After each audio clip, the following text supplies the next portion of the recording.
सुरक्षा हम सबकी जिम्मेदारी विषय पर एक दिवसीय सेमिनार में भाग लेने के लिए बिहार के राज्यपाल आरिफ मोहम्मद खान के अलावा छत्तीसगढ़ के राज्यपाल रमेन डेका एक साथ दरभंगा पहुंचे आज गुरुवार को।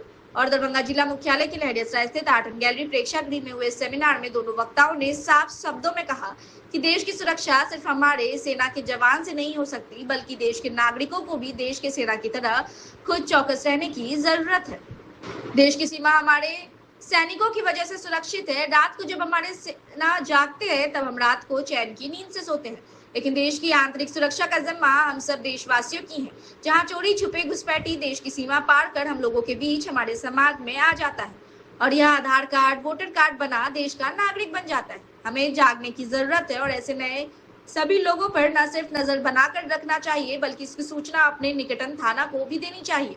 देश को सिर्फ बाहरी शक्तियों से ही नहीं खतरा है, बल्कि देश के अंदर घुसपैठी से भी उतना ही खतरा है। भारत देश कोई धर्मशाला नहीं जो चाहे मुंह उठाए यहाँ आ जाए, जहाँ देश ही नहीं बल्कि ऐसे घुसपैठ से देश की संस्कृति और सभ्यता को भी खतरा हो रहा है। जरूरत है जैसे हमारी सेना देश की सीमा पर चौकस रह रही है, देश के अंदर हमारे नागरिक भी वैसे ही चौकस रहे, ताकि कोई घुसपैठ यहाँ का निवासी अवैध तरीके से नहीं रह पाए। छत्तीसगढ़ के राज्यपाल रमन डेका ने संबोधित करते हुए कहा कि हमारा देश भारत कोई धर्मशाला नहीं है जहाँ कहीं से भी कोई आए इस देश में रहने लगेगा। यह देश के लिए सुरक्षा के लिए बड़ी समस्या बन गई है। घुसपैठी आते हैं देश के अंदर, आधार कार्ड और वोटर कार्ड बनवा लेते हैं, इसका मतलब इसमें कुछ खामियां हैं। कैसे यह बन जा रहा है इसकी प्रक्रिया बिल्कुल साफ होनी चाहिए। जब किसी का भी ऐसा परिचय पत्र बने उसका प्रॉपर तरीके से जांच होनी चाहिए। म्यांमार, पाकिस्तान उस समय पार्टीशन के बाद फिर बांग्लादेश, भूटान, चाइना ये सब बॉर्डर में लगा है। सीमा बहुत थी देश। पार्टीशन का बाद उस समय वहां विश्वनाथ में भी मुख्यमंत्री था, बाद में वो तमिलनाडु में गवर्नर था। वो जो घुसपैठियां आते थे इस पाकिस्तान उसको निकालने के लिए बहुत कोशिश की, लेकिन कुछ राजनीतिक परिस्थिति ऐसा था वो इतना नहीं हो पाया। भारतवर्ष का यशस्वी प्रधानमंत्री अटल बिहारी वाजपेयी ने संसद में 1957 में बोला है असम में घुसपैठ हो रहा है पाकिस्तानी का, उसको बंद करना चाहिए, लेकिन उस समय भी कुछ नहीं हो रहा। उसके बाद आप सब लोग जाते हैं 1979 एक बहुत बड़ा आंदोलन था और उस आंदोलन में आप लोग को जानकर खुशी होगा बिहार से बहुत लोग विद्यार्थी परिषद में उस समय विभिन्न साड़ियां वो देख रहे थे। फिर पैदा हुआ कि हमारा यहाँ मार्केट नहीं है, इंडिया इज नॉट मार्केट, यहाँ जो भी आएगा वो भी घुस जाएगा। और असम का स्थिति ऐसा हो गया जो हमारा डेमोग्राफी जो है ना, डेमोग्राफी चेंज हो गया। हमारा पार्टीशन हुआ, वो इसमें हम नहीं पढ़ेंगे, लेकिन पार्टीशन हो गया। 2 देश था 3 देश। आप लोग को आपका जगह मिल गया, हमारा जगह मिल गया, आप लोग हमारे पास मत आइए, आप उधर रहिए और हम लोग को यहाँ रहने दीजिए सुगर शांति से। हमारा 2 भाई है, 2 भाई होने से कभी हम लोग सेपरेट हो जाता है। हमको अगर 2 पोथी मिलता है तो उसी में हम संतुष्ट है, तुमको अगर 2 पोथी मिलता है उसी में संतुष्ट हो, लेकिन घुसपैठ आते रहे हैं। और फर्स्ट टाइम हम लोग बोला था बहुत पहले से, जब मैंने बहुत पहले से हम लोग डिमांड कर रहे हैं नेशनल रजिस्टर ऑफ सिटीजनशिप होना चाहिए, लेकिन नेशनल रजिस्टर ऑफ सिटीजनशिप के लिए भी बहुत बहुत वो नहीं हो पाया। अभी हुआ वो भी बहुत गड़बड़ है। ऐसा कोई देश नहीं है जहां सिटीजनशिप का रजिस्ट्रेशन नहीं होता। हम बांग्लादेश गया था फर्स्ट, बहुत दिन पहले, बहुत पहले करीमगंज से गया था, तो हमको फर्स्ट जब प्रेस से पास हुआ, आप जहां भी जाए कटवाली पे आपका नाम लिखाए, इतना स्ट्रिक्ट था। मुझे कटवाली पे आपको जाना है और नाम लिखना है। और हमारा यहाँ डेली घुसपैठ हो रहा है और डेमोग्राफी चेंज, आपका कोई घर का भी स्थिति कोई अच्छा है, हम ऐसा नहीं सोचते हैं। बेंगल का भी स्थिति बहुत खराब है उस दृष्टि, क्योंकि हम जो राष्ट्रीय का बात है उससे अलग सोचते हैं, ऐसा नहीं सोच सकते। क्या हम पार्लियामेंट में संसदीय कमेटी में था, आधार कार्ड का समय बहुत, क्यों आधार कार्ड में क्यों दिक्कत होना चाहिए? दिक्कत नहीं होना चाहिए। हमारा आधार कार्ड हो, रजिस्ट्रेशन हो। असम में भी हमारा अटल बिहारी वाजपेयी जी उस समय मिला था, लेकिन उस समय इस बात को ध्यान नहीं दिया। दो बात को बोला था, बहुत ही इंपॉर्टेंट, और इसमें हम सोच सकते हैं कि अटल जी कैसा स्टेटसमैन था। एक बात वो बोला, सारा खाना में जितना लोग है उसको 15 पे लिखो, उसके लिए कोई खर्चा नहीं है। खाने पे, सारा खाने पे उसको लिखो, जैसा फॉरेनर से तो फॉरेनर का भी नाम लिखो, इंडियन है तो इंडियन का नाम लिखो, सारे को लिखो, एक तो रजिस्टर मेंटेन। आपको का यहाँ क्या है आपको पता नहीं है। हमारा सामने गाँव था, ये हेडमैन, विलेज हेडमैन, और विलेज हेडमैन लोग ब्रिटिश के टाइम में बाढ़ का, जन्म का और मृत्यु का रेस्क्यू में थे। गाँव का जो गाँव का उसमें दरमा भी नहीं है, अभी तो दरमा देते हैं विलेज हेडमैन को 15,000 अभी देते हैं उसमें, लेकिन वो कंपल्सरी था। किसी का लड़का जन्म हुआ उसके पास जाएगा, वो लिख के रखेगा, कोई किसी का देश हुआ वो लिख के रखेगा, वो सर्टिफिकेट देगा। तो ऐसे ही एक, और एक दूसरा बात बोला था, जब वर्क परमिट लोगों को वर्क परमिट दो, सारा विश्व में वर्क परमिट का कल्चर है, पॉलिटिकल राइट नहीं देना है, वर्क परमिट देना है। वर्क परमिट का बारे में वो हमारे लोग माने नहीं। जो मूवमेंट किया था, हमारा टाइप दूसरा था, अखिल भारतीय विद्यार्थी परिषद था, उन लोग का टाइप दूसरा था। हम जब लोगों को बोलते हैं भाई ये वर्क परमिट कम से कम करो, सारा विश्व में वर्क परमिट चल रहा है, वर्क परमिट काम करने के लिए आएगा, और जब काम खत्म होकर जाएगा नहीं, जो आज यूएसए में हो रहा है। तो इतना दूरदर्शी था, लेकिन हम लोग इसको समझा नहीं, और आज ये एक कॉम्प्लिकेटेड इशू बन गया। ये कॉम्प्लिकेटेड इशू से उबर आने के लिए आप लोग हर सिटीजन का मतलब है।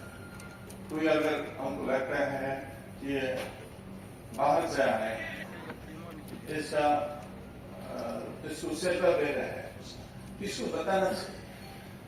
और हमारा जो लोकल फोर्स है, पुलिस फोर्स है, और लोकल जो बीएसएफ है, ये लोग भी सबसे आना चाहिए। कहीं ना कहीं तो लेजिटी हुआ, ये लोग आया कैसे, पूरा आधार कार्ड लिया, ये लिया, पासपोर्ट लिया, कैसे कहीं ना कहीं तो लोकल्स को था। तो देश तो फर्स्ट रखिए, जो ये काम देते हैं, अच्छा अच्छा काम करते हैं, हम कोई एक्विजिशन नहीं है, they are doing very well job, लेकिन आप उन लोग कुछ आपसे आना चाहिए। अभी कुछ लोग अभी पकड़ा गया असम में, वो आ गया, आगे कुछ दिन में वो उसको आधार कार्ड मिला, उसके बाद वोटर कार्ड में हो गया। इसलिए अभी बोला है ना, आधार कार्ड और voter card is not subsequent proof. ये पहले भी हम लोग बोलते थे, it doesn't prove the citizenship. Citizenship होने के लिए वो चाहिए, आपका हेरिटेज लाइन चाहिए, आपका वह आया तो यहाँ कैसे है, और बाद में आया तो कैसे है, आप सिटीजनशिप में अप्लाई किया क्या नहीं, ये सब देखना सर। इसमें हम लोग कहीं ना कहीं लैगिंग, और इसी के कारण यहाँ कहीं देश में आप जाइए, हम भी गया, हमारा बहुत रेस्पेक्ट करता हूँ अरे मोहम्मद भाई, वो भी बहुत देश में गए, तो कैसे वो लोग एंट्री का बाद भी रिकॉर्ड करते हैं, इमिग्रेशन का बाद भी, वो देखना चाहिए, और उसी तरह से हमें करना चाहिए।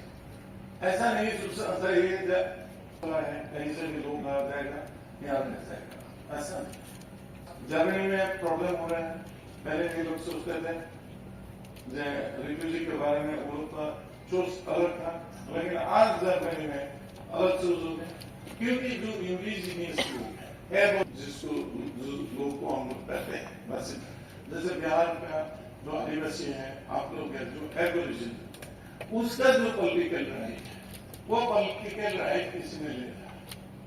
डेमोक्रेसी में मेजोरिटी है, इसमें मेजोरिटी को काम करे, दूसरे को काम नहीं करे। जिस दिन ये माइनॉरिटी हो जाएगा लोग, उसी दिन गड़बड़ शुरू। क्या आप देखिए, लीबिया में देखिए, लेबानन में देखिए, हमारा एक आईपीएस ऑफिसर था हिरण्य कुमार भट्टाचार्य। माननीय राज्यपाल श्री रामीन डेका जी, पूर्व विधान पार्षद श्री अर्जुन साहनी जी, कार्यक्रम के संयोजक श्री बाबुल कुमार झा जी। थोड़ी देर पहले बाबुल झा जी ने बताया कि आप लोग कई घंटे से यहाँ उपस्थित हैं। मैं भाषण देने के लिए खड़ा नहीं हुआ हूँ। माननीय राज्यपाल छत्तीसगढ़ श्री रामीन डेका जी हमारे अतिथि हैं। मैं उनका स्वागत करने के लिए और उनको धन्यवाद देने के लिए खड़ा हुआ हूँ। हम यहाँ आए, हम उनके आभारी हैं कि उन्होंने एक बहुत ही महत्वपूर्ण प्रश्न पर, जिससे पूर्वोत्तर भारत पिछले कई दशक से जूझ रहा है, और पूर्वोत्तर भारत नहीं, वो खतरा भारत के किसी भी हिस्से में पैदा हो सकता है। जो कुछ उन्होंने कहा है उसको उसके सही दृष्टिकोण से देखना चाहिए।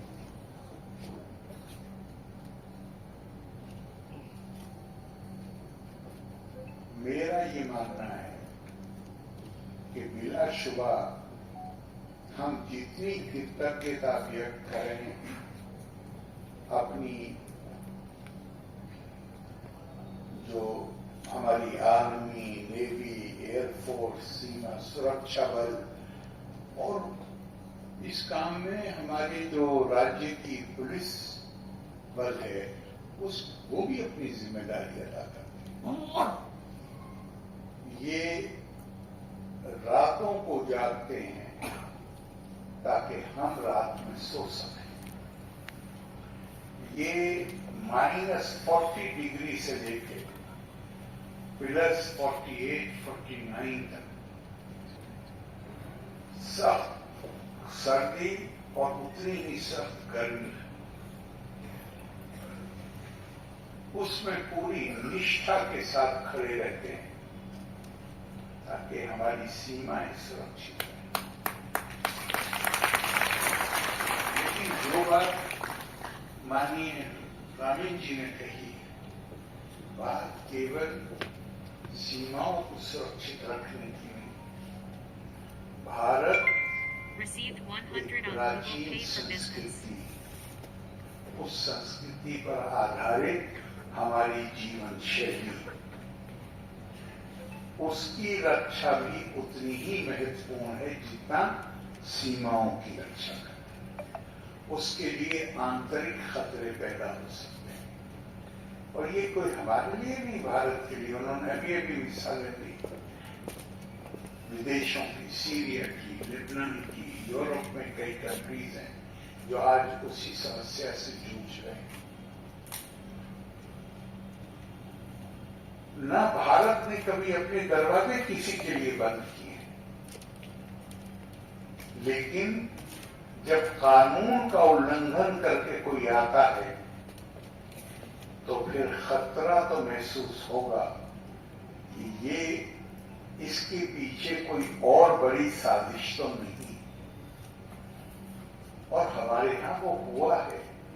हम कितने दशक हो गए हैं जिसमें हमारे यहां आतंकवाद चल रहा है। ये पहली बार है पहलगाम की घटना के बाद जब हमने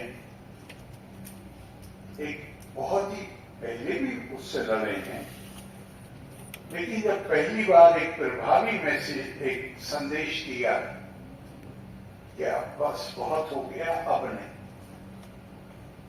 किसी चीज को सहन करने की भी कोई सीमा होती है। और अब इस तरह के हम लोग को ये कहकर कि ये नॉन स्टेट एक्टर्स हैं, जबकि हमें पूरी दुनिया जानती है, यूनाइटेड नेशन जानती है कि ये राज्य के द्वारा स्पॉन्सर किए हुए टेररिस्ट।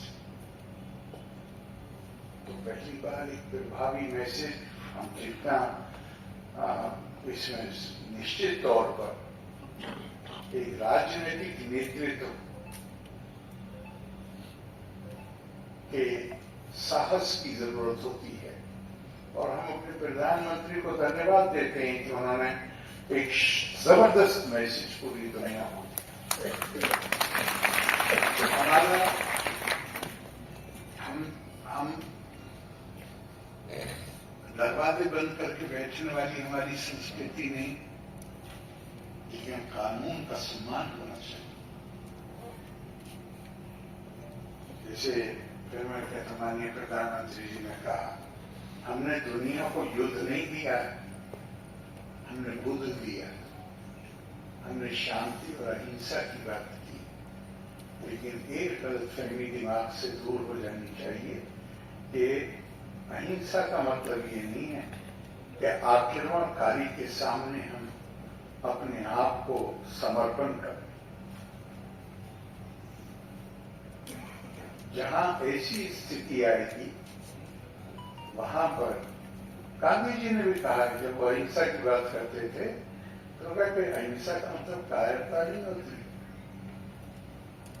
और हमारे यहाँ बहुत पहले भी कहा गया, अगरता चतुरो वेदा प्रश्ना सशरम धनु इदम ब्रह्मम इदम क्षात्रम शास्त्रादपि शस्त्रादपि। भारत ज्ञान की संस्कृति है, पहले तो हमारे पास पूरा ज्ञान होना चाहिए।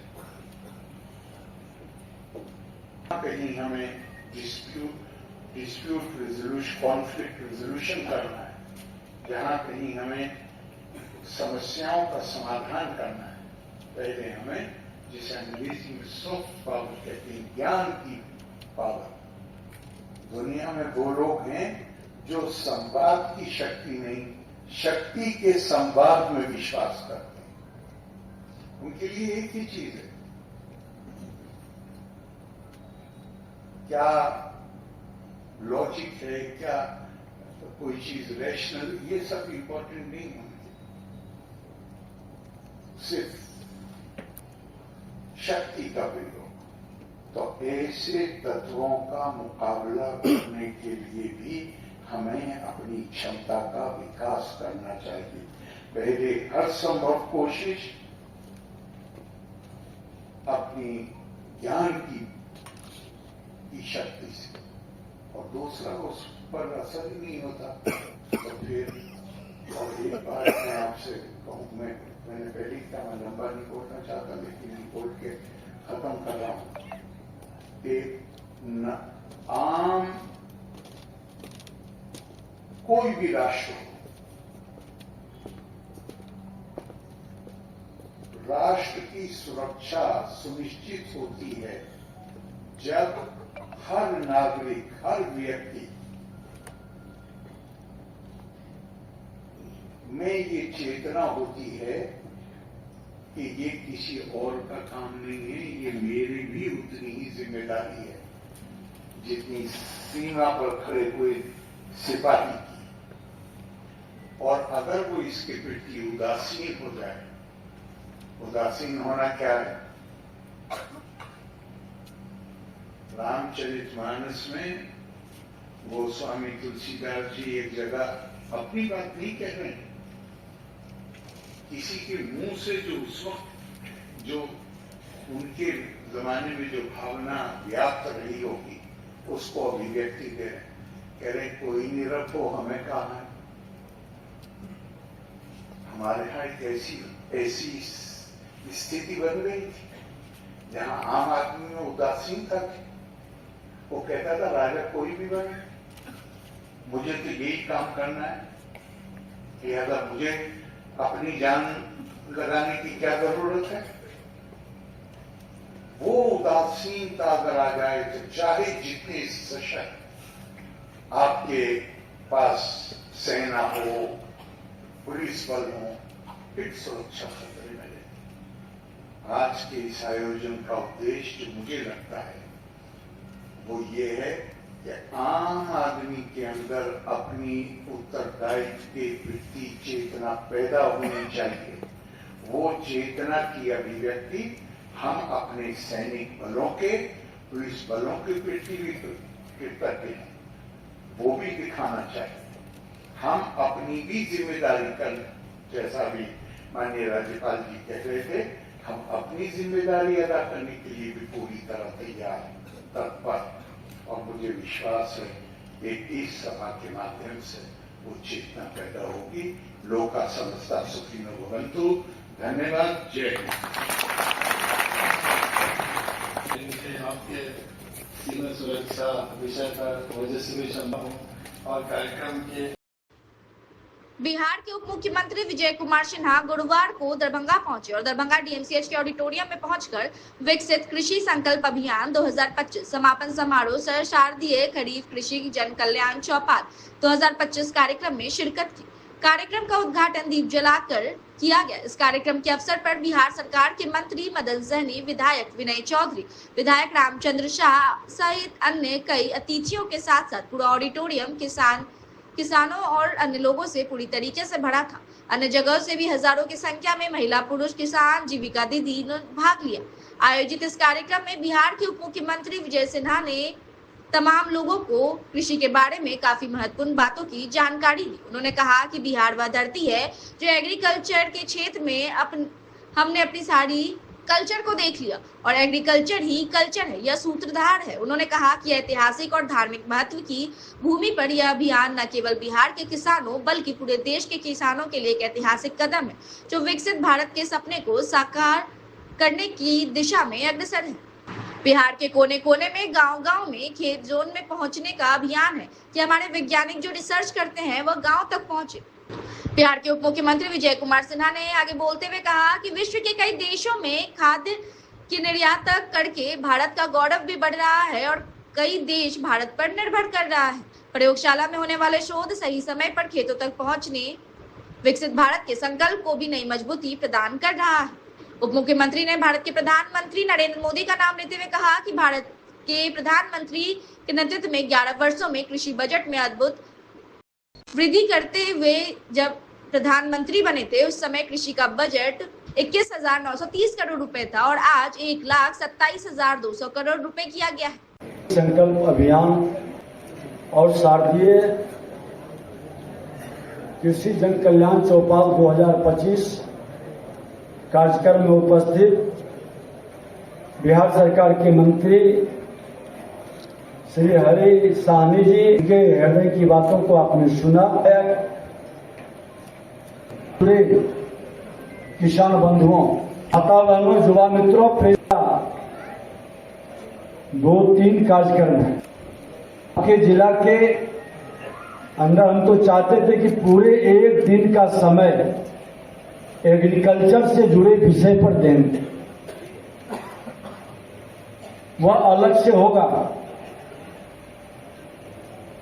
ये भारत सरकार के द्वारा जो अभियान चला है और आज ही इसका समापन है। हमारे कृषि वैज्ञानिक और अन्नदाता किसान भाई बहनों के साथ जनप्रतिनिधियों, अधिकारियों सबके बीच एक समन्वय बनाने का ये अभियान है। दरभंगा की इस पावन धरती पर विकसित कृषि संकल्प अभियान के समापन समारोह के अवसर पर आप सभी के बीच उपस्थित होना और अपनी बातों को रखना, इस मिथिला की मिठास की धरती पर, विनय जी ठीक कर रहे थे,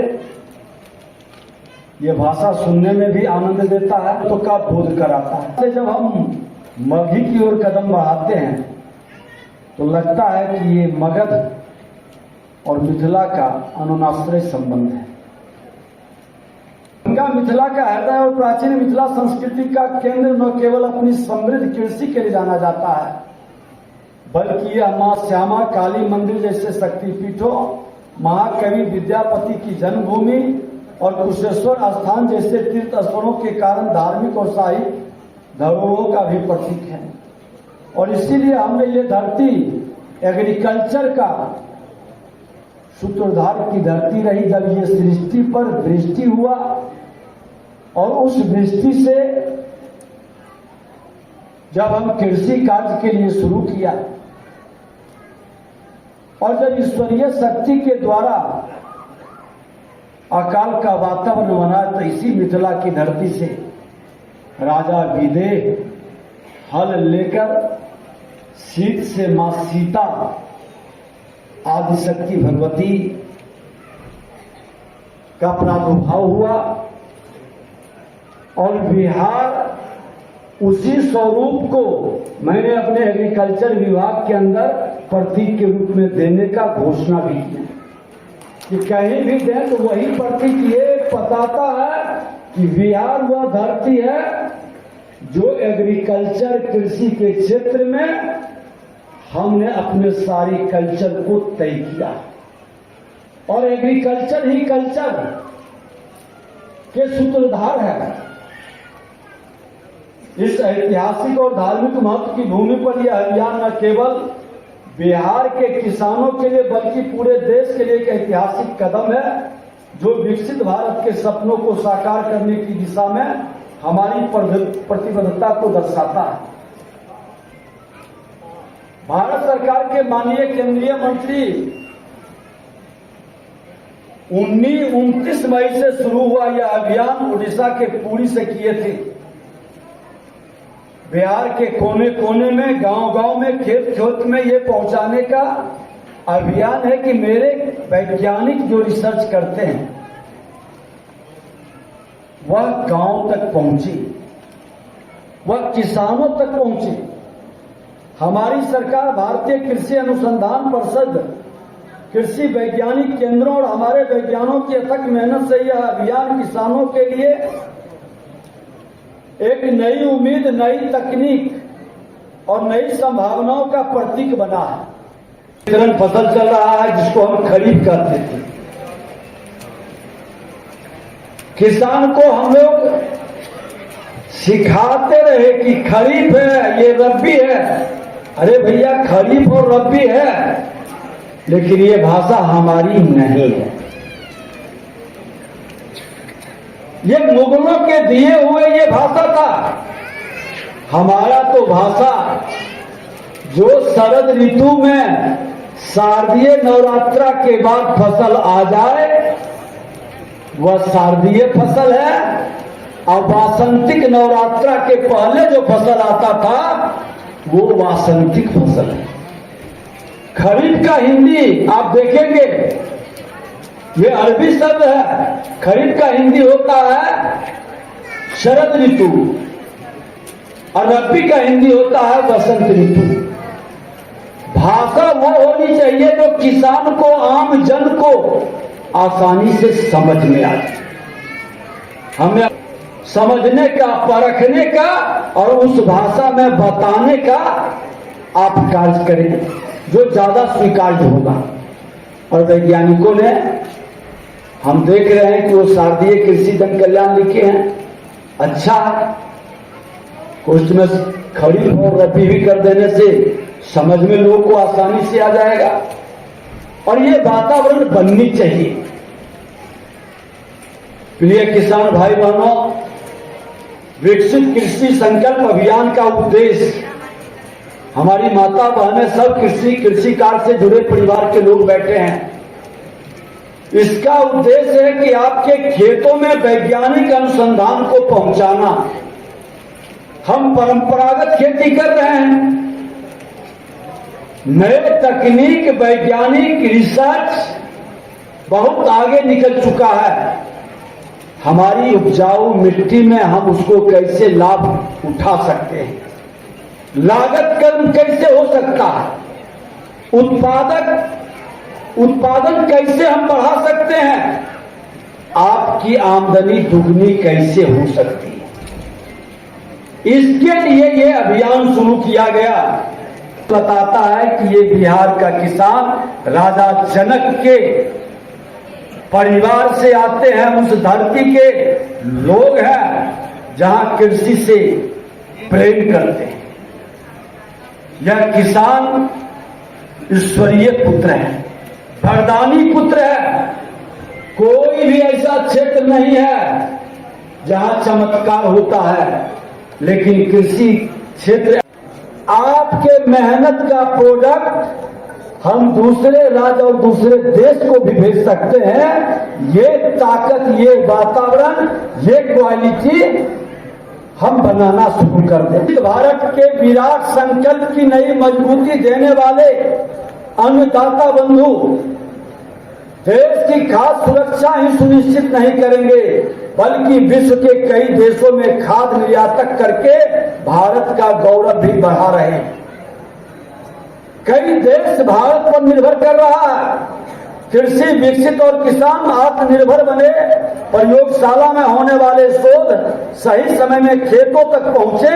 इसी लक्ष्य को लेकर हम लोग एक रात एक कृषि के टीम जमीन पर काम कर रहे हैं। सरकार की दूरदर्शी सोच और किसान कल्याण को समर्पित ऐतिहासिक निर्णयों ने हमारे किसान भाई को समृद्ध और सशक्त बनाया है। साथ ही विकसित भारत के विकास विराट संकल्प को भी नई मजबूती प्रदान कर रहा है। भारत के यशस्वी प्रधानमंत्री के नेतृत्व में 11 वर्षों में कृषि बजट में अभूतपूर्व वृद्धि करते हुए, जब प्रधानमंत्री बने थे उस समय कृषि का बजट 21,930 करोड़ रुपया था और आज 1,27,200 करोड़ रुपया किया गया। अब समझ लें कि ये लगभग 4 से 5 गुना सरकार की सजगता आपके साथ। ये संकल्प कि मेरा किसानों की आमदनी दुगनी हो, कृषि कार्य बेहतर हो। देश के 9.1 करोड़ से ज्यादा किसानों को प्रधानमंत्री किसान सम्मान निधि के तहत 3.7 लाख करोड़ रुपए की राशि आपके अकाउंट में गई, और जिनको नहीं मिला है, बहुत कम बच्चे हैं, उसकी भी हम लोग समीक्षा कर रहे हैं।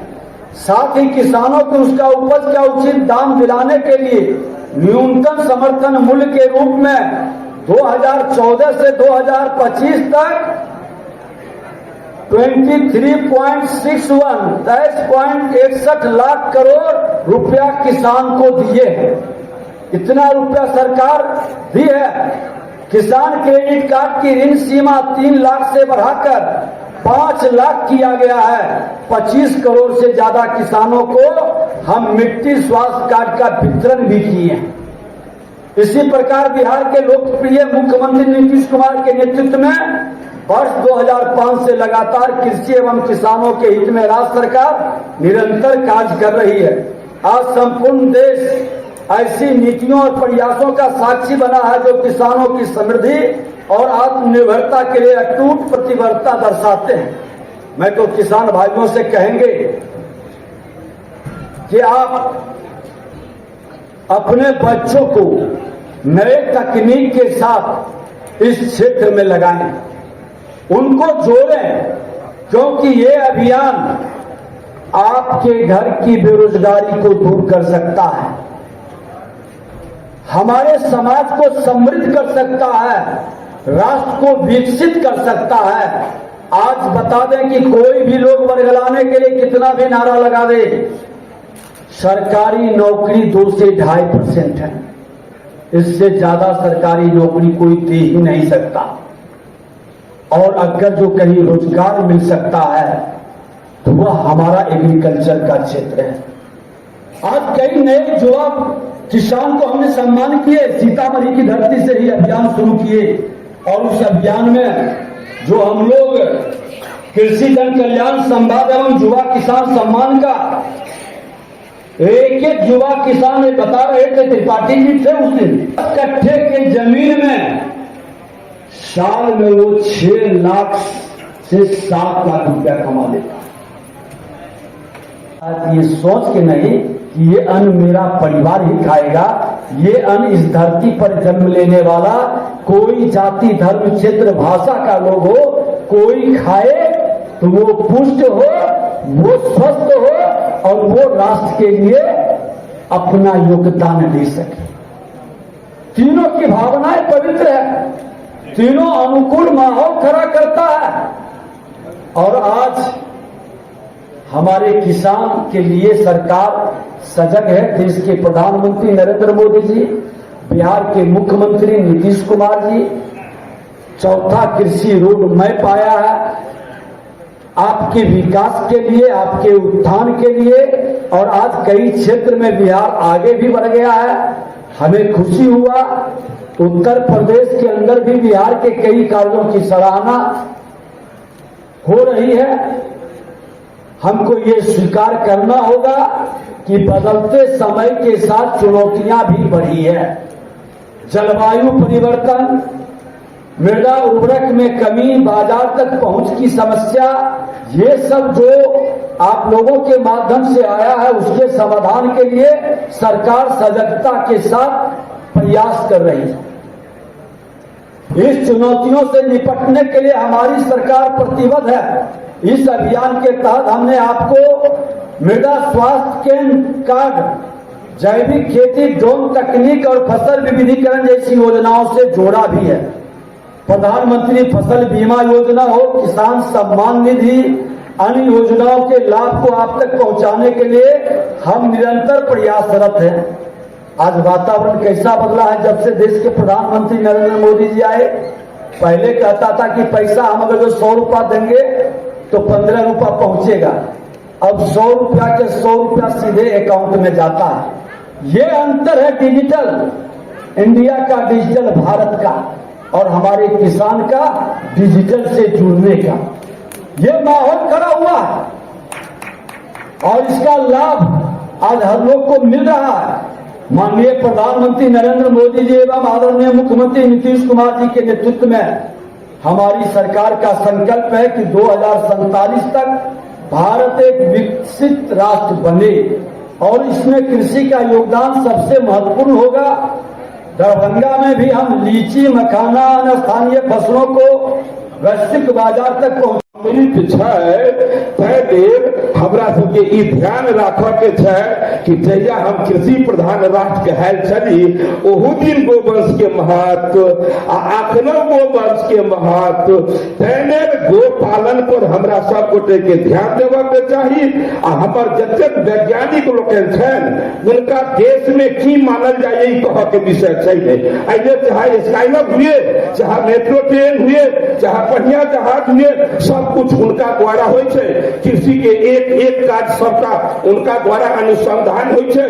तो अहाँ से एकटा हम अपेक्षा राखी छी कि सब गोटे कहैया जे बूढ़ गाय जे बोझ समान भ जाय छै।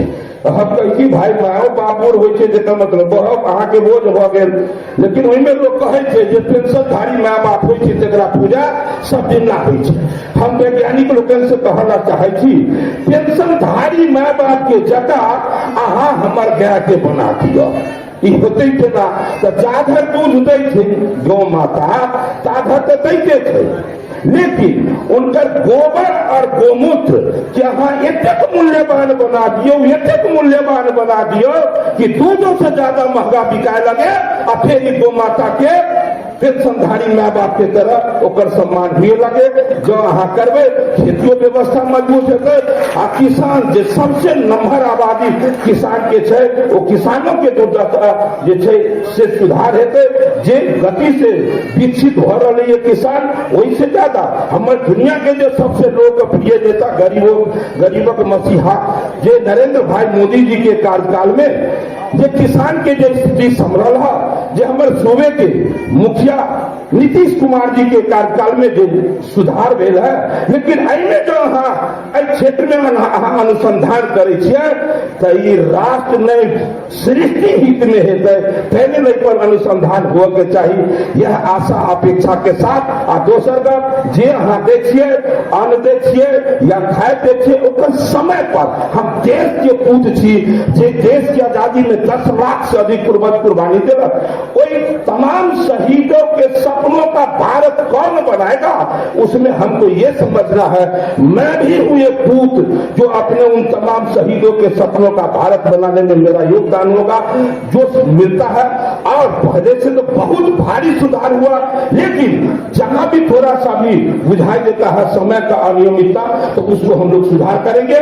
मेरा बिहार, मेरा देश दुनिया में चमक रहा है और चमकने का गति बढ़ता रहेगा।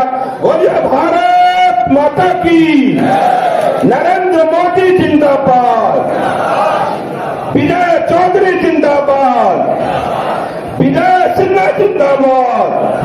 बहुत बहुत शुभकामना, बहुत बहुत बधाई। तेकरा जरूर जानकारी के जरूरत है। एकने बतेले कि किसान में खेती का एखन जे धान के उपज है तो ओहिमे जे पतवार भ जाए तो केना ओइसे बचत करी से सारा जानकारी एतऽ ई सब देबैत है। तो सएह हमरा आग्रह है कि कोनो कृषि के जे कृषि चौपाल हो ओहिमे हम सब निश्चित रूप से भाग ली। वो हमरा हित के बात कहै आबी से ज्यादा कृषि से संबंधित कोनो कार्यक्रम होइ छै तो वही कार्यक्रम में बेनीपुर और विरोध संभाग के लोग ज्यादा भागीदारी लिए। तो वही स्थिति में बेनीपुर में कई तरह के एक केंद्र निश्चित रूप से हाथ खोलियो ताकि ओकरा वही तरफ के किसान के ज्यादा लाभ हो। एतेक आग्रह करे हम अपन बात के धन्यवाद दै छी और मिथिला में अहाँ एलहुँ हन ताहि ला अहाँ के बहुत बहुत आभार और मैथिली के प्रति जे अहाँ के आसक्ति रही है ताहि ला विशेष रूप से धन्यवाद। धन्यवाद। अजय कुमार चौधरी जी मंच पर जिला के जबर माने मंत्री जी विषय रखला जहिया से एनडीए सरकार भेल तहिया से केंद्र के कृषि मंत्री होत या बिहार के कृषि मंत्री होत, निश्चित रूप से किसान के प्रति पूरा सजग छथि और वो हमारे सरकार के संकल्प है कि किसान का आमदनी केना दुगुना हो। ताई के लेल हमारे मंत्री जी पूरा संकल्पित है। हमारा बिहार के सरकार जो संकल्पित है, तै द्वारे हम सब किसान भाई बहन सब आग्रह करब कि हमारे मंत्री जी और हमारे ये माननीय बिहार के मंत्री माननीय हरीश सहनी जी कुछ विषय पर चर्चा कला उस विषय के निश्चित रूप से ग्रहण करने आए और इस विषय पर अपने ध्यान देवे। आ दोसर विषय जे आई एहन रूप में अहाँ सब एलहुँ हमारा मंचासीन पदाधिकारी जते उपस्थित छी, हम सब गोटा के धन्यवाद करैत और आभार व्यक्त करैत छी और हम सब गोटा के धन्यवाद ज्ञापन सहयोग करैत अपना दुकानी विराम लै छी। बिहार के उप मुख्यमंत्री विजय कुमार सिन्हा आज एक दिवसीय दौरे पर दरभंगा पहुंचे और कई जगह कार्यक्रम में शिरकत की। दरभंगा शहर के लहरियासराय स्थित सर्किट हाउस में आज गुरुवार को प्रेस वार्ता कर उन्होंने जहां पत्रकारों को संबोधित करते हुए प्रधानमंत्री नरेंद्र मोदी के 11 वर्षों के शासन में किए गए विकास कार्यों की गिनती करवाते हुए सरकार की सराहना की। इस दौरान मुख्यमंत्री ने कहा कि तेजस्वी यादव के उप मुख्यमंत्री रहते दरभंगा में लाशों के ऊपर पेशाब करके लाठियों से पीटा गया था। ये सत्ता में बैठे लालू प्रसाद यादव आपके पाप का परिणाम का फल बिहार की बीमारी महामारी में फैला था और उस महामारी को दुर्भाग्य से बीच बीच में सत्ता में आकर पोषित करने का भी काम किया है। उस महामारी का एनडीए की सरकार पूर्ण इलाज करने का काम कर रही है। उसकी पहली झलक मुजफ्फरपुर रेप की घटना में दिखाई पड़ा है। सरकार ने कहा था रेप की घटना में दोषियों के खिलाफ कार्रवाई के 12 घंटे का समय दिया था, लेकिन सरकार ने सिर्फ 4 घंटे में पूरा किया। अपराधियों को हम बख्शते नहीं बल्कि त्वरित कार्रवाई करते हैं। एनडीए की सरकार ने किसी अपराधी को संरक्षण देने का काम नहीं करता है। विपक्ष के लोग हंगामा कर रहे हैं तो मैं खुली चुनौती देता हूं कि एक राजद के विधायक पर प्राथमिकी दर्ज नहीं होने दिया गया था। विपक्ष के लोग अपराधियों को मनोबल सत्ता में बैठकर क्यों मनोबल बढ़ाया जाता है। ये लोग अपराध को महामारी बनाए थे। हम इसका इलाज करके महामारी से मुक्त कर देंगे। कांग्रेस पर हमला करते हुए उप मुख्यमंत्री विजय सिन्हा ने कहा कि आतंकवाद पर कांग्रेस की सरकार सिर्फ बातें किया करती थी। हमारी सरकार आतंकवाद के खिलाफ सीधा एक्शन लेती है। सरकार के एक्शन से लोगों को बताने का काम करते हैं। वहीं उन्होंने ऑपरेशन सिंदूर की चर्चा करते हुए कहा कि सिंदूर हमारे सम्मान और शक्ति का केंद्र बन गया है। देश और बिहार का दुर्भाग्य है कि दोनों केंद्र और राज्य के नेता प्रतिपक्ष एक पप्पू बना हुआ है, जो दूसरे के लिखे कंटेंट या दूसरे के दिए गए सलाह को अपनी बातों से देश और राज्य के सामने रखते हैं। राष्ट्रीय हित में अगर विपक्ष अच्छा काम करती है तो हमारी सरकार उसकी सराहना करते हैं, हमारी खामी को सुधारने का काम किया करता। लेकिन यह विपक्ष के नेता सोने की चम्मच लेकर पैदा होने वाले राहुल गांधी और तेजस्वी यादव, इनकी अपनी कोई सोच नहीं है। साथ ही उन्होंने कहा कि चार्टर विमान पर जन्मदिन मनाकर केक काटने वाले लोग हैं। ये लोग देश की जनता की क्या बात करेंगे? देश की मिट्टी से उठा हुआ देश का बेटा नरेंद्र मोदी देश का विकास कर रहा है, जिसे विपक्ष के नेता स्वीकार नहीं कर रहे हैं। आज सेवा सुशासन गरीब कल्याण के 11 वर्ष का अमृत काल एक नए परिवर्तन को, विकसित भारत, आत्मनिर्भर भारत, संकल्प की सिद्धि तक पहुंचाने का भारत, यह स्वर्णिम काल बना है। 11 वर्षों की इस यात्रा में देश के प्रधानमंत्री नरेंद्र, देशवासियों के परिश्रम, त्याग, सपनों को विकसित भारत बनाने के संकल्प को पूरा कर रहा है। मोदी जी की सरकार का कालखंड भारत के भविष्य के लिए एक मजबूत नींव का ईंट पर मजबूत इमारत खड़ा करने के भाव को जगा रहा है। आज प्रधानमंत्री जी के नेतृत्व में नए भारत की सोच को साकार कर रहा है। हम जहां तकनीक से तरक्की की ओर कदम बढ़ा रहे हैं, जहां भाजपा सरकार है वहां गरीब का कल्याण का कार्य चल रहा है। शासन अब मेवा का नहीं सेवा का भाव बन रहा है। सरकार अब सहभागी है, सुशासन अब हमारी संस्कृति है। ये मोदी जी की उपलब्धि है। आज 11 वर्षों के अंदर हर क्षेत्र के अंदर हमारी विकास की गति बढ़ी है। आज मोदी सरकार देश की राजनीति में पॉलिटिक्स और परफॉर्मेंस लेकर आई है, जहां हम विकास, आविष्कार और नवाचार का वातावरण बना रहे हैं। आयुष्मान भारत योजना से हर भारतीय को स्वस्थ कर रहे हैं। मेक इन इंडिया की ताकत एक्सपोर्ट में लीड कर रही है।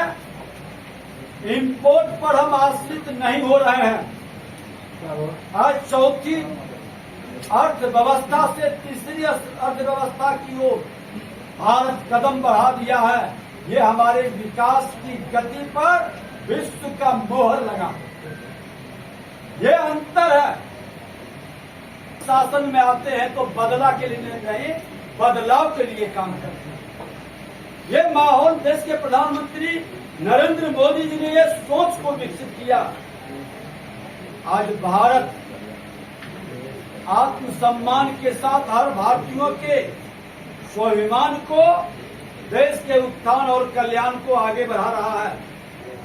ये हमारे संकल्प, साहस और बदलते भारत की तस्वीर है कि सिंदूर का अपमान करने वाले, वो हमारी शक्ति का, हमारी मां, बहन, बेटी का अपमान करने के भाव रखने वाले, असुर प्रवृत्ति के अराजकता उत्पन्न करने वाले को नए भारत, मोदी जी का भारत जो जवाब दिया है, पूरा विश्व देखा है, वर्षों तक याद रहेगा उनको। आज केंद्र सरकार की योजनाओं में गरीब केंद्र बिंदु है। पीएम गरीब कल्याण योजना, स्वच्छ भारत मिशन, उज्ज्वला योजना, पीएम आवास योजना, जल जीवन मिशन, पीएम जनधन योजना, आयुष्मान भारत, पीएम किसान सम्मान निधि और पारदर्शिता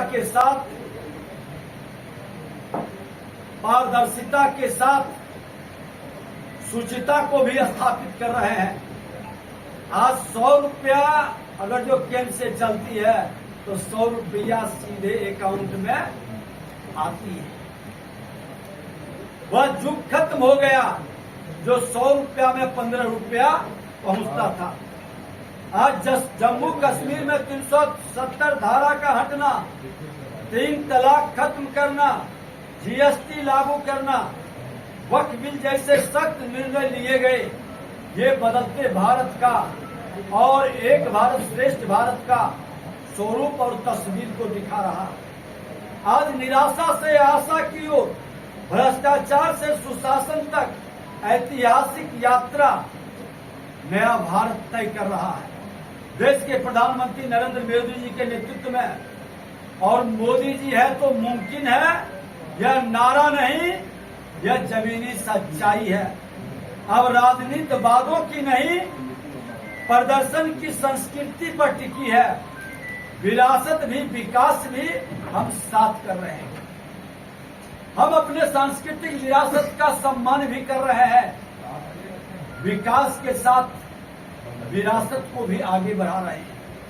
महिलाओं की भागीदारी विकास के केंद्र में है। गरीबों की भागीदारी विकास के केंद्र में है। आतंकवाद को हमने लगभग समाप्त किया, उग्रवाद भी समाप्ति की ओर है। अब अपराध और भ्रष्टाचार पर भी मेरा चोट है। डिफेंस एक्सपोर्ट 30 गुना बढ़ा, भारत आत्मनिर्भर बना। भ्रष्टाचार पर प्रहार, घोटाले खत्म। 11 साल में कोई एक घोटाला का हंगामा खड़ा नहीं कर पाया, कोई प्रमाण नहीं दे पाया। ई नीलामी से पूरी पारदर्शिता का माहौल हमने खड़ा किया है। भारत वैश्विक नेतृत्व में अग्रणी देश के रूप में उभरा है।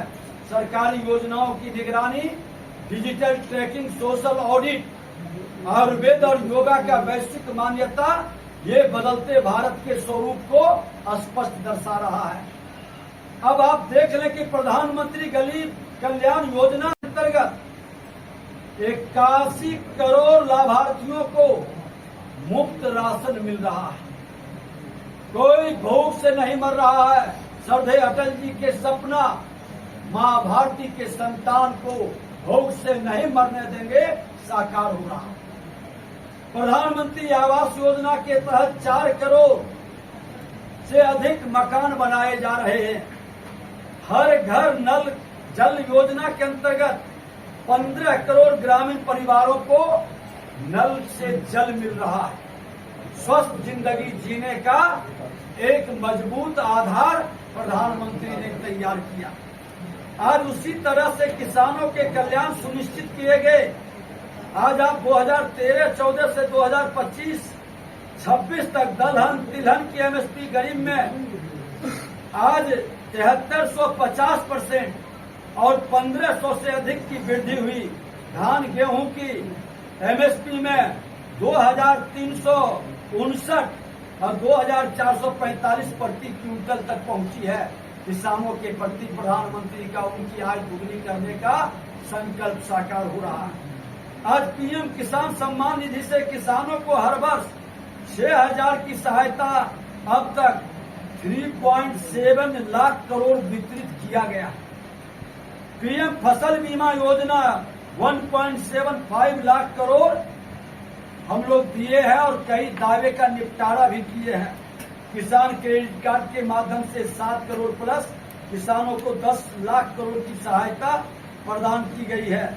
मेगा फूड पार्क की संख्या 2014 में 3 से बढ़कर आज 24 हो गया की जा रही है।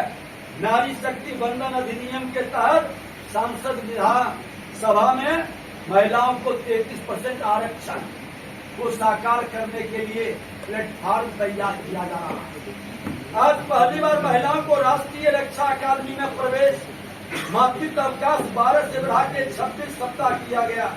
पीएम मातृत्व वंदन योजना के तहत 3.9 करोड़ गर्भवती महिलाओं को 18,593 करोड़ की आर्थिक सहायता दी गई।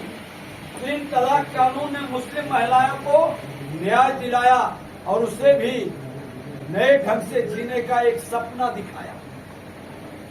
कोविड लॉकडाउन के दौरान 20 करोड़ से अधिक लोगों को सहायता प्रदान की गई। मध्यम वर्ग का जीवन आसान किया गया।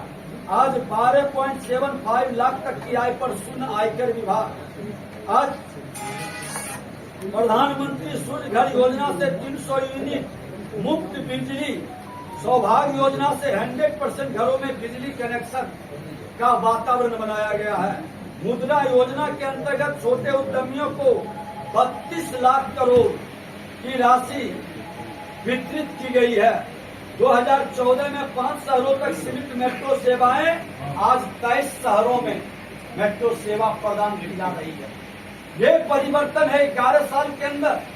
भारत की अमृत पीढ़ी सशक्त करने के लिए हमने राष्ट्रीय शिक्षा नीति 2020 के तहत भारत की शिक्षा प्रणाली को विश्व स्तरीय बनाए हैं। आज 2014 से 24 में 15 एम्स, 1,09,963 मेडिकल सीटें बढ़ाई, 7 IIT, 8 IIM और 490 विश्वविद्यालयों का निर्माण हुआ है। ये परिवर्तन भारत के अंदर एक क्रांतिकारी परिवर्तन है। आज स्टार्टअप इंडिया के तहत 1.6 लाख स्टार्टअप से 17.6 लाख रोजगार उत्पन्न हुआ है। 119 स्टार्टअप यूनिकॉर्न के साथ भारत दुनिया का सबसे तीसरा बड़ा स्टार्टअप इकोसिस्टम बन गया। पूरे विश्व के अंदर इसका धमाल अब दिखाई पड़ने लगा है। 1048 खेलो इंडिया केंद्र जमीनी स्तर पर प्रतिभा को मजबूती प्रदान कर रहा है। आज उसी तरह से सस्ती सुलभ स्वास्थ्य सेवाएं 55 करोड़ लोगों तक, 5 लाख तक मुफ्त इलाज, 70 वर्ष से अधिक आयु के वरिष्ठ नागरिकों को भी उत्तम स्वास्थ्य की व्यवस्था में भागीदारी। आज विश्व का सबसे बड़ा टीकाकरण अभियान चलाकर 220 करोड़ को निःशुल्क कोविड वैक्सीन लगाया गया और एक बड़ी महामारी को हमने रोकने का काम किया। आज देश में जो 23 एम्स और 2045 मेडिकल कॉलेज, 16,000 जन औषधि केंद्र, 38,000 करोड़ की बचत दवाओं पर। बिहार के उप मुख्यमंत्री विजय कुमार सिन्हा दरभंगा पहुंचे हुए थे, जहां पत्रकारों ने दरभंगा में हुए भाजपा कार्यकर्ताओं पर लाठीचार्ज को लेकर पूछा तो उप मुख्यमंत्री ने कहा कि घटना की जांच रिपोर्ट 48 घंटे में डीएम और एसएसपी को सौंपने का निर्देश है। दरभंगा शहर के विश्वविद्यालय थाना क्षेत्र अंतर्गत मसाल जुलूस निकालने को लेकर पिछले दिनों भाजपा कार्यकर्ताओं पर लाठीचार्ज करने की बात सामने आई थी और इस संबंध में जब बिहार के उप मुख्यमंत्री विजय कुमार सिन्हा दरभंगा पहुंचे हुए थे तो पत्रकारों ने कहा कि भाजपा कार्यकर्ताओं पर लाठीचार्ज हुआ, इस संबंध में आपका क्या कहना है? तो इस प्रश्न का उत्तर देते हुए उन्होंने कहा कि बीते दिनों दरभंगा में भाजपा संगठन के निष्ठावान कार्यकर्ताओं पर जिला प्रशासन द्वारा किए गए लाठीचार्ज अत्यंत दुर्भाग्यपूर्ण है। इस बर्बरता में घायल हुए कार्यकर्ताओं से उन्होंने मुलाकात कर उनका हाल जाना। उन्होंने कहा कि सरकार और गठबंधन के कार्यकर्ता सुशासन और संगठन के बीच सेतु का कार्य करते हैं और इस सेतु को तोड़ने का प्रयास करने वाले के प्रति कोई सहानुभूति नहीं होगी और वो कभी बख्शे नहीं जाएंगे। उन्होंने दरभंगा की जिलाधिकारी एवं पुलिस अधीक्षक को इस पूरे प्रकरण की निष्पक्ष जांच कर अगले 48 घंटे में रिपोर्ट सौंपने के लिए निर्देशित किया है। दरभंगा में आए हैं बहुत सारी बातें के विकास से रिलेटेड, लेकिन बिहार भाजपा में कार्यकर्ता का सम्मान है कि नहीं? क्योंकि लगातार दरभंगा में भाजपा के जिला अध्यक्ष के साथ साथ कार्यकर्ता पर लाठीचार्ज हुई, लेकिन बिहार भाजपा की तरफ से कोई रिपोर्ट नहीं आया, न पोस्ट आया, न कोई मिलने आया।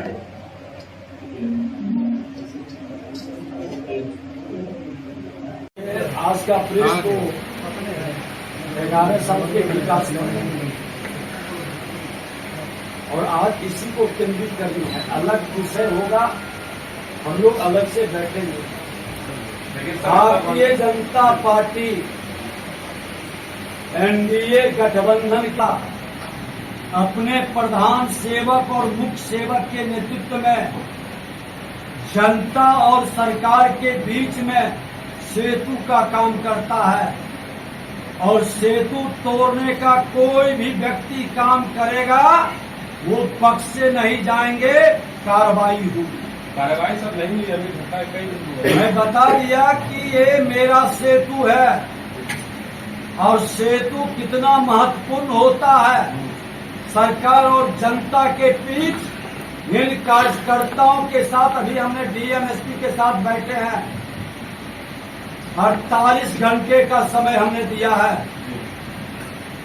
कार्रवाई के लिए और ऐसे मानसिकता कतई स्वीकार नहीं होगी, ऐसे लोग बख्शे नहीं जाएंगे।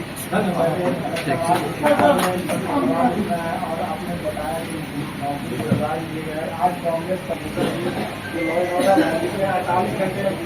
लालू यादव ने कहा है कि कानून व्यवस्था का कहा संस्कार हो गया है, अंतिम संस्कार कर दिया गया है, ऐसा संस्कार लोग उनकी सरकार। लेकिन विकास की गति से वो भाग रहे हैं, लॉ एंड ऑर्डर में आ रहे हैं। मुजफ्फरपुर में नेता प्रतिपक्ष के नाते मैं भी आपके बीच आते थे, उन्हीं के पुत्र उप मुख्यमंत्री थे जो आज नेता प्रतिपक्ष है। एक आवाज नहीं निकलती थी। यही दरभंगा की धरती पर लाशों को ऊपर पेशाब करके लाठियों से पीटा गया था। ये सत्ता में बैठे श्रीमान लालू प्रसाद यादव जी, आपके पाप के फल का परिणाम बिहार के बीमारी महामारी में बदला था और उस महामारी को दुर्भाग्य से बीच बीच में सत्ता में आके आपने पोषित किया है। वो महामारी एनडीए सरकार खत्म कर करके उस बीमारी का पूर्ण इलाज करेगी। उसकी पहली झलक आपको मुजफ्फरपुर में दिखाई पड़ा है कि 12 घंटे में रिजल्ट देंगे और 4 घंटे में रिजल्ट मिल गया। अपराधियों को हम बख्शते नहीं हैं, त्वरित एक्शन लेते हैं और कार्रवाई करते हैं। समय हमारे पास महत्वपूर्ण है। एनडीए सरकार किसी अपराधी को अपने घर में अन्य मार्ग में नहीं तरजीह दे सकता, न अपराधियों को संरक्षित कर सकता। और विपक्ष के लोग चिल्ला रहे हैं तो मैं खुला चेतावनी देता हूं कि आज मुजफ्फरपुर में एक विधायक मंत्री था, एफआईआर क्यों नहीं होने दिया वो राजद के विधायक पर? अपराधियों का मनोबल ये राजद कांग्रेस के लोगों क्यों बढ़ाए थे सत्ता में बैठ के? ये महामारी बनाए हैं, हम बीमारी से भी मुक्त कर देंगे। दरभंगा नगर निगम के सभागार में गुरुवार को महापौर अंजुम आरा की अध्यक्षता में शहर के 48 वार्डों में हो रहे जल संकट को लेकर एक बैठक बुलाई गई। इस बैठक में दरभंगा के कई वार्ड पार्षदों के साथ दरभंगा नगर निगम की नगर आयुक्त, उप नगर आयुक्त एवं बुडको और फेड के इंजीनियर मौजूद थे, जिसे पार्षदों ने काफी खड़ी खोटी सुनाई। पार्षदों ने कहा कि कई सालों से दरभंगा के लोगों को घर घर तक नल जल नहीं पहुंच पाया है। फेज 1 का काम 10 वर्षों से ज्यादा समय का हो गया, लेकिन वह अभी भी पूरा नहीं हुआ है और ये लोग फेज 2 में हाथ लगा दिए हैं। पता नहीं यह कब पूरा होगा। साथ ही उन्होंने सरकार से भी कार्रवाई की मांग की है। आइए सुनाते हैं क्या कुछ कहा बैठक समाप्ति के बाद महापौर और पार्षदों ने। आज जो है बुडको और पीएचडी के साथ हम लोग की बैठक थी, जिसमें इन लोग एकदम फेल्योर हैं, कहीं से भी लोग जो है अब काम करने के लायक नहीं है। इसलिए हम लोग इन दोनों पर निगरानी जांच करवा रहे हैं और कोशिश कर रहे हैं कि अपने निगम के हैंड ओवर ले लेने के लिए, ताकि जल से संकट से जो लोग त्राहिमाम मचाए हुए हैं उससे कुछ निजात मिल सके। हम लोग नगर निगम द्वारा ही इसको करने का काम करेंगे फिलहाल के लिए। धन्यवाद। कौन कौन विभाग के इंजीनियर थे? इसमें पीएचडी और बुडको के एक्जीक्यूटिव इंजीनियर के साथ हम लोग की मीटिंग हुई। आज हम लोग ये बैठक जो थी वो पानी को लेकर के थी। जो शहर की समस्याएं अभी मूल रूप से देखा जाए तो पानी पे विशेष रूप से समस्याएं चल रही है और बहुत जो कंपनी काम कर रही है हमारे दरभंगा शहर में, बुडको हो और TSG हो, उस दोनों कंपनी को लेकर के हम लोगों के साथ सदन में बैठक हुई है। और यही देखा जा रहा है कि इन दोनों के काम से शहर में जो जलापूर्ति का निष्पादन होना चाहिए था उस पर सही तरीके से ये दोनों खड़े नहीं उतर रहे हैं और बहुत सारी समस्याएं जनता को झेलनी ही पड़ रही है। और इसी को लेकर के अभी जो भी नगर आयुक्त के सामने में बात हुई है, नगर आयुक्त आए हैं तो हम लोगों ने एक विचार के साथ सभी पार्षद ने एक ही मत रखा है कि इन सभी के ऊपर जो भी हमारे नगर निगम से कार्रवाई होती है वो आप लोग कार्रवाई कीजिए और हम लोग जा करके मजिस्ट्रेट के पास भी जा करके इन लोगों के ऊपर FIR दर्ज करेंगे। इस तरह का हम लोगों ने डिसीजन लिया है क्योंकि जनता को पानी का जो सुविधा होता है वो जनता को अब तक नहीं मिल पा रहा। फर्स्ट फेज का काम अब तक ये लोग कंप्लीट नहीं किए हैं। 8 साल 10 साल गुजर गए लेकिन आज तक बुडको के द्वारा फर्स्ट फेज का काम खत्म नहीं हो रहा है और सरकार भी संज्ञान सही तरीके से नहीं लेती है। तो हम लोग पार्षद हैं, जनता के जो बहुत ज़्यादा नज़दीक रहते हैं, हम लोग उन समस्याओं को देख रहे हैं और हम लोग अपने स्तर से इसके निदान हेतु कुछ प्रयास करने का प्रयास कर रहे हैं। क्या नाम है? मेरा नाम पूजा मंडल है, वार्ड नंबर 5 की पार्षद। जो है ना शहर में भीषण जल संकट की समस्या 4800 वार्ड में, उसी के लिए एक विशेष बैठक रखी गई थी। बुडको और PSG के कार्यपालक अभियंता सब लोग यहाँ मौजूद थे, लेकिन उनके जो बातें आज 2012 और 13 से बुडको से जो हम लोग त्रसित हैं आज तक वही हाल है। 12-13 साल में बुडको ने जल संकट से शहर की जनता को समस्या से निवारण नहीं कर पाया। हम लोग उनको जितना बोल सकते हैं बोलते हैं, जितना उन पर कार्रवाई के लिए पत्र लिखते हैं, सरकार को भेजते हैं, विभाग को भेजते हैं, लेकिन आज तक बुडको पर कार्रवाई नहीं होती है। क्योंकि बुडको ही जो विभाग है वो सरकार की एजेंसी है, उसी से सरकार चलती है, उस पर कार्रवाई सरकार कर ही नहीं पाती है और उसका खामियाजा जनता को उठाना पड़ता है शहर को। PSD की स्थिति है, PSD तो और उससे ही बुरा हाल है। एक चापाकल बनाने में एक हफ्ता लग जाता है पार्षदों को और उस चापाकल का पार्ट्स पार्षद अपने पैसे से खरीद के बना कर देते हैं और इनको करोड़ों में भुगतान नगर निगम के द्वारा होता है।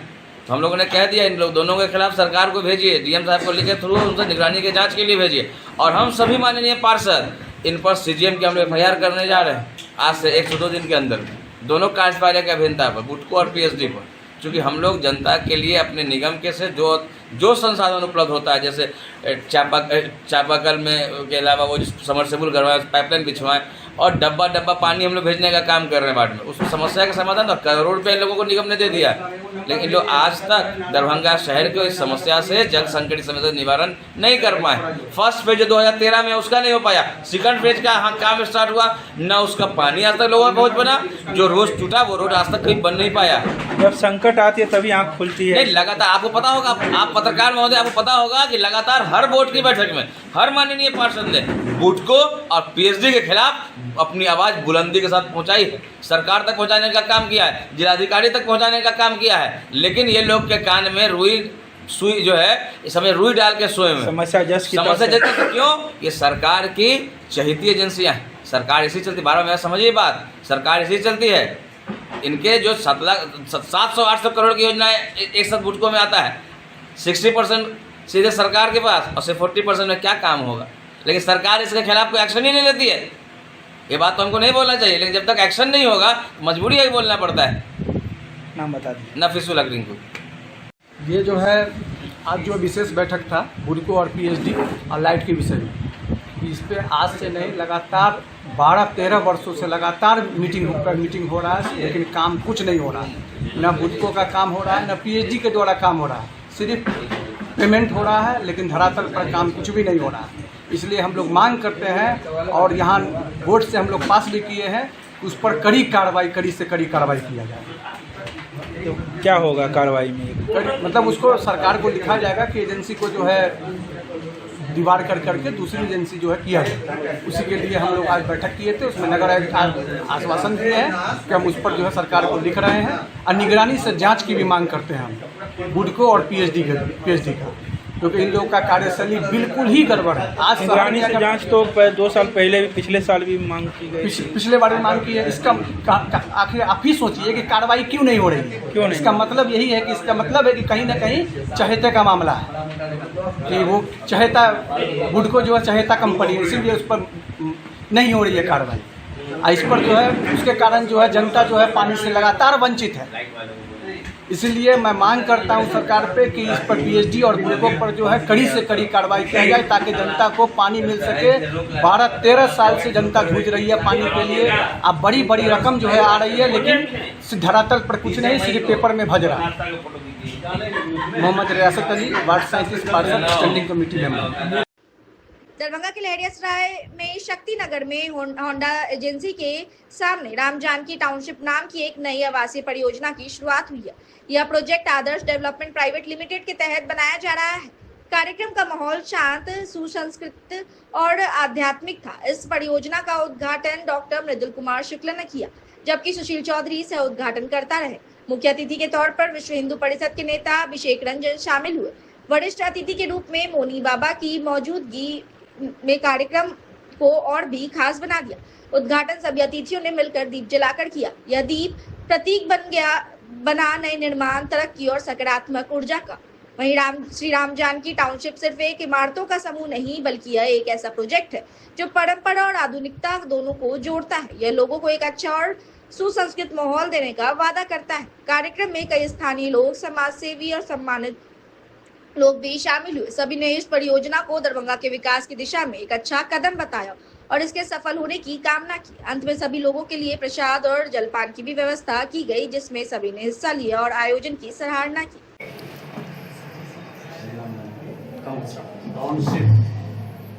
इसका नाम ही जो है श्री मतलब शक्ति होता है।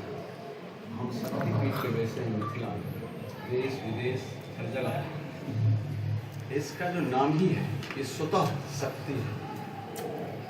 और जिनका ये सोच हुआ श्री राम जानकी, भगवान का ही शक्ति नाम से भगवान का नाम बड़ा है। और जिनने ये सोचा उनका कितना नाम सुंदर है, राजन।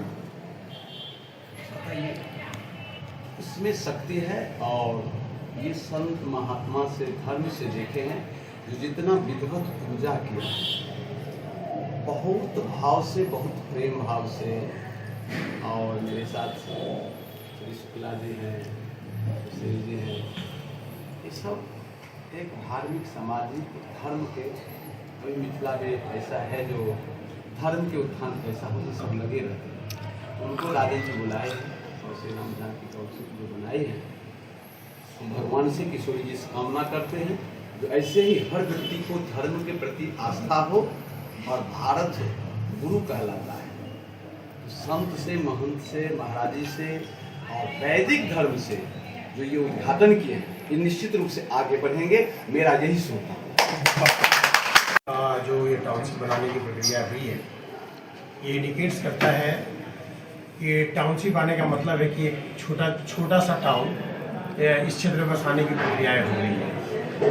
और जैसे कि हमारे मौनी बाबा ने कहा कि धर्म के परिप्रेक्ष्य में, धर्म की उत्थान में सभी आदमियों का, तो ये बात लग रहा है कि यहाँ पे अगर राम जानकी ये टाउनशिप आ रहा है, इसका मतलब है कि हमारे सनातनियों का एक अच्छा खासा रुझाव इस क्षेत्र में है।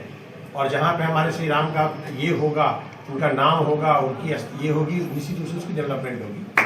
और उस डेवलपमेंट के तहत श्री राम जानकी इंफ्रास्ट्रक्चर जो लोग लेकर आ रहे हैं टाउनशिप का, ये इंडिकेट्स करता है कि हमारा दरभंगा विकासशील हो चुका है, नहीं बल्कि विकसित होने के कगार पे है।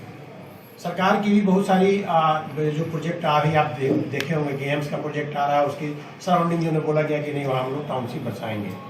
तो जो हमारे काम करने वाले यहाँ पे जैसे ठाकुर जी हैं, पंकज जी हैं, ये लोग पूरी और इनकी जितनी भी टीम है सारा का सारा काम कर रही है। सरकार की सोच कब आएगी, वहाँ इम्प्लीमेंट होगा, ये मुझे नहीं पता, वहाँ टाउनशिप कब बनेगी ये मुझे नहीं पता, लेकिन जब एम्स बनेगी तो बनेगा। लेकिन उससे पहले एक कदम आगे बढ़ के ये लोग यहाँ टाउनशिप बनाने की प्रक्रिया शुरू कर दिए, तो मैं तो इनके लिए निश्चित रूप से अभिवादन करता हूँ, इन लोगों का धन्यवाद ज्ञापन करता हूँ। और इन लोगों को हम अपने स्तर से प्रशस्ति देते हैं अपने शब्दों से, छोटे ही हमसे आशीर्वाद भी देते हैं और सदा हम कोशिश करेंगे कि इन लोगों के इस जज्बे को हम लोग हर हमेशा इस प्रकार से नरिश करते रहें कि ये जज्बा इन लोगों का बरकरार रहे और हमारे दरभंगा के विकास में, यानी कि हमारे मिथिलांचल के विकास में, और मिथिला विकास होगा तभी हमारे बिहार का विकास संभव है, और बिहार के विकास के बिना हमारे भारत का विकास संभव नहीं है। तो निश्चित रूप से ये एक इन लोगों के द्वारा, हमारे पब्लिक के द्वारा, सरकार के द्वारा इनिशिएटिव ले ही जा चुकी है, बट हमारे जनरल सामान्य पब्लिक के द्वारा भी ये इनिशिएटिव लिया जा चुका है, जिसमें एक कड़ी के रूप में आज हमारा ये दरभंगा। सबसे पहले तो हम बाबा का और हमारे गार्जियन मामा जी सुशील चौधरी जी एनटीपीसी के जो स्वतंत्र डायरेक्टर हुए हैं, और डॉक्टर साहब मृदुल शुक्ला सर जी को धन्यवाद करते हैं, और राम भैया का भी, कि अपने इस छोटे से कार्यक्रम में छोटे से भाई को आशीर्वाद देने के लिए आए हैं। और सबसे बड़ी चीज़ है कि अभी अपना जो प्रोजेक्ट है, जैसा कि सर बताए कि विकास जो है वो हर आदमी से जुड़ा हुआ होता है, तब ये विकास होगा। अभी जैसे कि हमारे आदरणीय प्रधानमंत्री जी नरेंद्र मोदी जी दरभंगा में एम्स दिए हैं, तो सिर्फ एम्स ही नहीं दिए हैं, और ये एम्स जो है इसमें दवाई भी होगा, पढ़ाई भी होगा, इसमें बहुत बड़े बड़े डॉक्टर पढ़ने के लिए भी आएंगे और इलाज करने के लिए भी आएंगे। और इसमें पूरे बिहार में 2 ही एम्स है, तो पूरे आप समझ सकते हैं कि पूरे बिहार से आदमी आएगा, न कि उत्तर बिहार से, पूरा बिहार से लोग यहाँ पर आएंगे। तो बिहार से जब पूरे लोग आएंगे तो उनको हर तरह की यहाँ सुविधाएं चाहिए, जैसे अब खाने के लिए, रहने के लिए, दवा कराएंगे तो पेशेंट को थोड़े सबका, मान लीजिए वो पेशेंट का होगा, पेशेंट के साथ एक पेशेंट रहता है, उसके साथ 8 आदमी आता है, 7 आदमी आता है, 10 आदमी आता है, तो उसको रहने के लिए तो घर चाहिए, क्या घर चाहिए, खाना चाहिए। तो उसके लिए वहाँ पर सबसे बड़ी चीज़ है कि अगर एज ए बिजनेस भी अगर देखते हैं, तो अगर एक छोटा सा आपका घर है, तो अगर उसको भाड़ा पर आप लगा करके, तो उससे भी आपका अच्छा खासा अर्निंग होगा, और बिजनेस का तो बहुत सारा उपयोग है। और सबसे बड़ी विकास की बात है, कैसी योजनाएं हैं, कब तक शुरुआत कीजिएगा, ये जानकारी। अभी हमारा प्लॉट का अभी स्टार्टिंग कर चुके हैं, हमारा पूरा प्लॉट पर पिलर हो चुका है। अब जाइएगा, ये जो रोड है, सबसे पहले लोकेशन आपको बता देते हैं, ये लोकेशन एम्स के ठीक सटा हुआ ऐसा लोकेशन है जहाँ गवर्नमेंट का और भी बड़ी एक योजना है, जो अभी आप लोगों के बीच में हम रख रहे हैं। 420 एकड़ में गवर्नमेंट का ग्रीन फील्ड टाउनशिप वहाँ बनने जा रहा है, जो 3 प्रखंड। प्रधानमंत्री आदरणीय नरेंद्र मोदी जी का एक सपना है कि हम वर्ष 2047 तक विकसित भारत का निर्माण कर लेंगे। और आज हम सभी को मालूम होना चाहिए कि भारत वर्ष में 2040 तक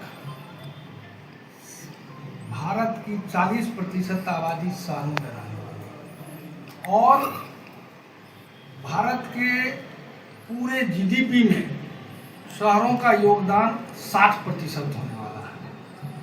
तो अपने यशस्वी प्रधानमंत्री नरेंद्र मोदी जी का जो सपना है, उसके लिए आवश्यक है कि शहरों का विकास में द्रुत गति आए, और उसी कड़ी में हमारे ADRS बिल्डर्स ने आज बड़े ही सुंदर नाम राम जानकी टाउनशिप खोलने का विचार किया है। एम्स के बगल में होगा, स्थान भी बड़ा उपयुक्त है, NH पर होगा, जो बाईपास शोभन बाईपास है उस पर होगा, तो स्थान भी बहुत उपयुक्त है। और दरभंगा का, जैसा कि डॉक्टर साहब ने कहा अपनी शुभकामना संदेश में आप लोगों के वार्ता के समय, कि शहरों का विकास